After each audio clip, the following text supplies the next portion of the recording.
YouTube, what up? Welcome to another edition of Wrestling with Watts, and I'm Watts.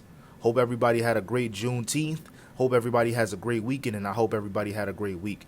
But I'ma just cut straight to it. We need to keep Seth Rollins away from factions altogether for the rest of his career. I'ma say it again.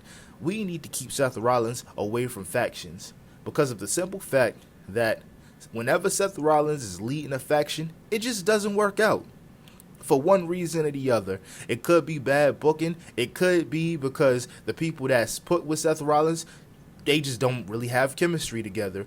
Either way, it just don't work. We're seeing that right now with this faction of Paul Heyman, Bronson Reed, Braun Breaker, and Seth Rollins. It's just not working out. We gave it a couple of months. I gave it a couple months. I didn't want to just flat out say that it wasn't going to work. I thought that it was going to have something to do with John Cena. I thought it was going to have something to do with John Cena ruining wrestling and Seth Rollins helping him lead the charge. I thought that they was going to go in a direction of having maybe the final boss be a part of it, and then that ends up leading to Roman versus The Rock down the line as well. But none of those theories came to fruition, and that's okay. But I'm here to tell the truth. And the truth is, this faction is not working. It's been dead on arrival, and I really just don't think that these guys have chemistry. And I'm going to tell you the real spill. I'm going to tell you the problem with this entire ordeal. They should have gotten two tag team partners or two guys from NXT that didn't have any footing on the main roster instead of pulling people who already had their own things going on and were kind of getting over on their own and throwing them into this and derailing all of their progress and momentum. I say this because of Braun Breaker being a two-time Intercontinental Champion, and it seemed like he was slowly but surely getting over and figuring it out for himself. People were getting hype and barking whenever he came out. It's my dogs in New York tonight. It's my dogs in Tennessee tonight. And then everybody's barking. It seems like they had it put together when it came to Braun Breaker, and they threw it all away. Same with Bronson Reed. And another thing, Bronson Reed was trying to break this man Seth Rollins' ribs some time ago. At basically the better part of 2014, like the fall of 2014, it was Bronson Reed versus Seth Rollins every single week. And this dude is putting him through a car, doing tsunamis on him, breaking this dude up all day. Now they cool all of a sudden. And no matter what, the plot, it doesn't make any sense. It just don't make any sense, y'all. But that's just me. That's how I feel. But historically, whenever Seth Rollins is leading a faction, it just doesn't work out. And it just doesn't work out for too long. If you ask me, Seth Rollins has turned Bronson Reed and Braun Breaker into the new Authors of Pain. Because it feels like that faction all over again, minus Buddy Murphy. And that one didn't work out. The Messiah faction with Austin Theory, it didn't work out neither. None of these factions work out. The only reason why the Authority somewhat worked out is because it was multiple hands in it. It was Triple H. Stephanie McMahon was a part of it. And there was a lot of people that were playing their role, but even that got repetitive after a while. Every Seth Rollins match ending in DQ, whether it's Randy Orton coming and interrupting and interfering, whether it's Kane, J&J Security, there's always somebody interfering, and that was getting old at that point. That's probably one of the lower points of SmackDown and Raw. I remember that era.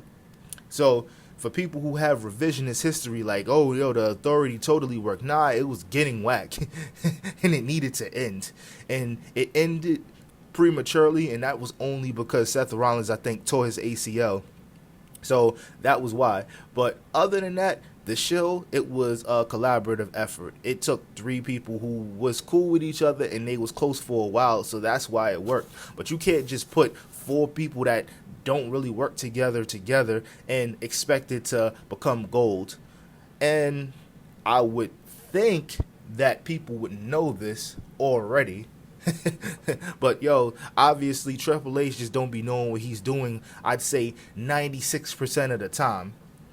I mean, we don't have the bloodline angle anymore to carry him and make him look like a great booker. We don't got guys from or writers that was carrying NXT when it was the black and gold brand that make him look good anymore. It's just you, Oos. It's just you.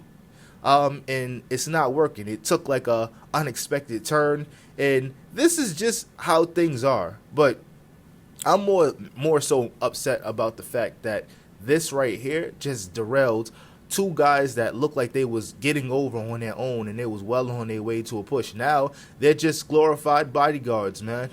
They're just glorified bodyguards. They're demolition. They're fire and ice. You know, that's what they are now.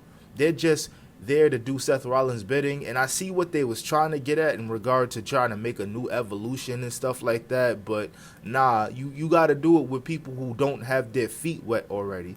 And Braun Breaker and Bronson Reed already had their feet wet, so it was not going to work regardless. But that's just me. Maybe I'm crazy, but I gave it a good 2-3 months and nothing popped off, nothing moved. These guys ain't making nothing move at all, and now they're in a feud with LA Knight, and that's cool. I like it. It's going to culminate in Seth Rollins cashing in on a Sami Zayn after he beats Gunther for the World Heavyweight Championship, and then the seeds be planted for a Braun Breaker versus Seth Rollins. I see what they're trying to do, but we could have gotten to this without a faction being built. But that's just me. Maybe I'm crazy. Let me know what you guys think in the comments, because that's just how I feel, and that's just how we rolling today.